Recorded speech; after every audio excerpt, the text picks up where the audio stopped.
Halo, perkenalkan, kami dari kelompok 12 SPM akan membahas tentang materi manajemen kompensasi. Perkenalkan terlebih dahulu anggotanya, saya Gregorius Bagus Wijanarko dengan NIM 1921141033 dan teman saya Krismanto dengan NIM 1921141020 dan teman saya Sisilani Aprione dengan NIM 1921141030. Organisasional.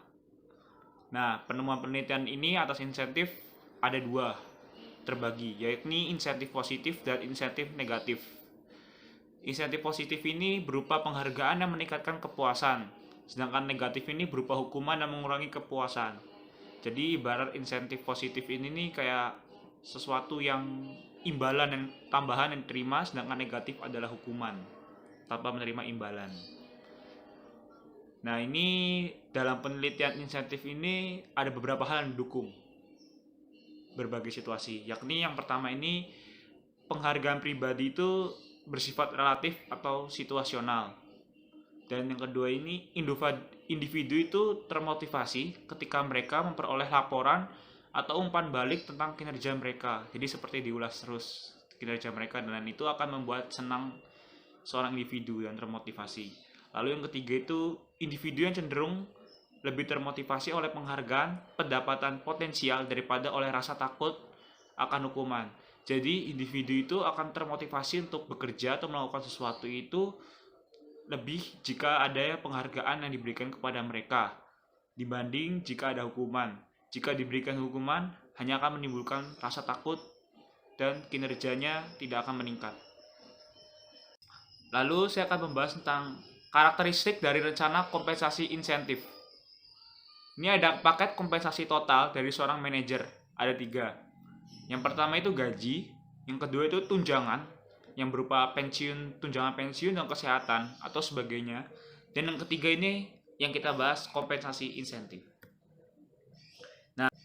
Nah, di sini ada rencana kompensasi yang terbagi menjadi 2. Ada rencana insentif jangka pendek dan rencana insentif jangka panjang. Pertama kita akan membahas yang jangka pendek terlebih dahulu. Terdapat ada 3 dari rencana jangka pendek insentif. Yang pertama ada total kantong bonus. Total kantong bonus ini memiliki beberapa cara. Yang pertama itu penetapan bonus yang setara dengan persentase tertentu dari laba yang diperoleh. Sedangkan cara yang kedua itu ada mendasarkan bonus pada persentase dari laba per saham yang telah ditentukan sebelumnya telah dicapai. Nah, lalu yang kedua dari jangka pendek ini ada carryover. Ini carryover ini memiliki 2 keuntungan dibanding yang lain, yakni lebih fleksibel karena ditentukan secara otomatis oleh suatu rumus dan dapat mengurangi besarnya fluktuasi yang terjadi ketika pembayaran bonus. Yang ketiga ada kompensasi ditunda. Ini memiliki keunggulan dibanding yang lain, yakni manajer dapat mengestimasi dengan akurasi yang sangat besar mengenai pendapatan tunai tahun mendatang. Pembayaran yang ditunda meratakan penerimaan kas manajer dan kerangka waktu penundaan mendorong para pengambil keputusan untuk pikir secara jangka panjang. Kita akan lanjut ke rencana insentif jangka panjang. Yang pertama ada opsi saham.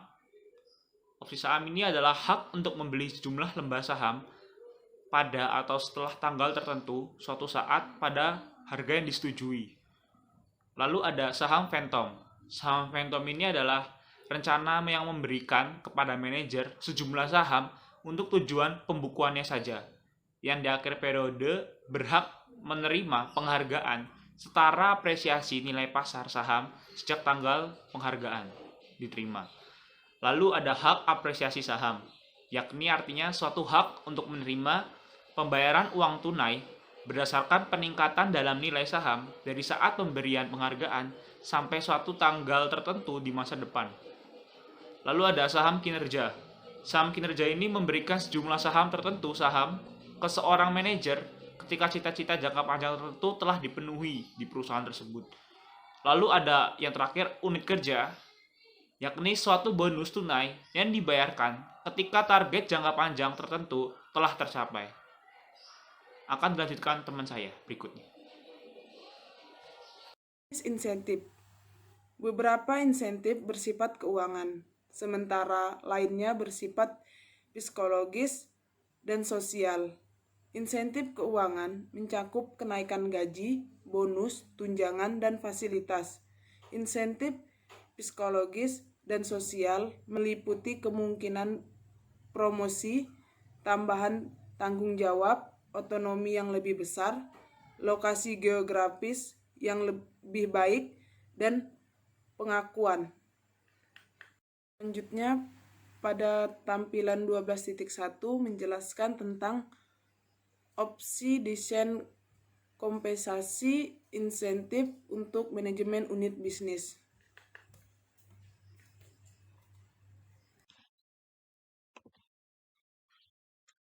Intensif untuk manajer bisnis. Yang pertama adalah ukuran bonus relatif terhadap gaji.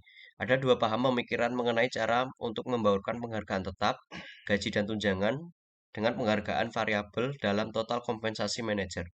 Perusahaan yang menganut paham ini menekan pada gaji dan bukan bonus insentif. Yang kedua ada tingkat batas. Suatu rencana bonus mungkin memiliki tingkat batas atas dan batas bawah. Batas atas adalah tingkat kinerja dengan mana bonus maksimum dicapai. Batas bawah adalah tingkat bawah di mana tidak ada penghargaan bonus yang akan diberikan. Kedua batas tersebut dapat menimbulkan efek samping yang tidak diinginkan. Selanjutnya, pada tampilan 12.2 menjelaskan tentang dua filosofi atas kompensasi insentif. Dasar bonus. Bonus insentif seorang manajer unit bisnis dapat didasarkan hanya pada total laba korporat atau pada laba unit bisnis atau campuran keduanya. Salah satu argumen untuk mengaitkan bonus ke kinerja unit adalah bahwa keputusan dan tindakan manajer tersebut lebih berdampak secara langsung pada unitnya sendiri dan bukan pada unit bisnis yang lain. Selanjutnya adalah kriteria kinerja. Yang pertama adalah kriteria keuangan. Kriteria keuangan dapat mencakup margin kontribusi, laba langsung unit bisnis, laba unit bisnis yang dapat dikendalikan, laba sebelum pajak, dan laba bersih. Lalu yang kedua ada penyesuaian untuk faktor-faktor yang tidak dapat dikendalikan. Selain memilih kriteria keuangan, perusahaan harus menentukan penyesuaian apa yang akan mereka lakukan untuk faktor-faktor yang tidak dapat dikendalikan. Manfaat dan kekurangan target keuangan jangka pendek. Hal ini menjadi gagasan yang bagus untuk mengaitkan bonus manajer unit bisnis ke pencapaian target keuangan tahunan setelah membuat penyisihan untuk kejadian yang tidak dapat dikendalikan. Lalu tolak ukur untuk perbandingan. Kinerja seorang manajer unit bisnis dapat dinilai dengan membandingkan hasil aktual dengan anggaran laba, kinerja masa lalu, atau kinerja pesaing. Lalu pendekatan penentuan bonus, penghargaan bonus untuk manajer unit bisnis dapat ditentukan dengan penggunaan rumus yang ketat, seperti persentase dari laba operasi unit bisnis atau dengan penilaian yang murni subjektif oleh atasan manajer tersebut atau dengan suatu gabungan antara keduanya. Selanjutnya saya akan membahas mengenai teori agensi. Yang pertama yaitu berkaitan dengan konsep teori agensi. Hubungan agensi ada ketika salah satu pihak menyewa pihak lain. Pihak yang menyewa di sini disebut dengan pihak prinsipal. Lalu pihak yang disewa di sini adalah pihak agen. Untuk melaksanakan suatu jasa dari pihak prinsipal. Dan dalam melakukan hal itu, untuk mendelegasikan pemenang untuk membuat keputusan untuk agen tersebut. Pemegang saham menyewa CEO dan mengharapkan ia untuk bertindak bagi kepentingan mereka. Merupakan salah satu contoh dari konsep hubungan agensi ini. Perbedaan tujuan antara prinsipal dan agen. Teori agensi mengasumsikan bahwa semua individu bertindak untuk kepentingan mereka sendiri. Tidak tidak dapat diamatinya tindakan agen. Perbedaan preferensi yang terkait dengan kompensasi dan tambahan timbul manakala prinsipal tidak dapat dengan mudah memantau tindakan agen karena kekurangan informasi yang tersedia atas agen tersebut. Selanjutnya yang akan saya bahas adalah berkaitan dengan mekanisme pengendalian. Para penganut teori ini menyatakan bahwa ada dua cara utama untuk mengenali masalah-masalah dari perbedaan tujuan dan asimetri informasi. Yang pertama yang dapat kita lakukan adalah pemantauan.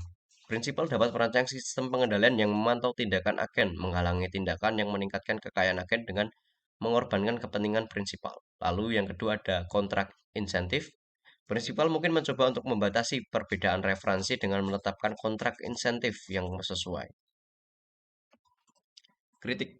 Teori agensi ditemukan pada tahun 1960-an dan sejak saat ini telah ditulis secara ekstensif dalam jurnal-jurnal akademik.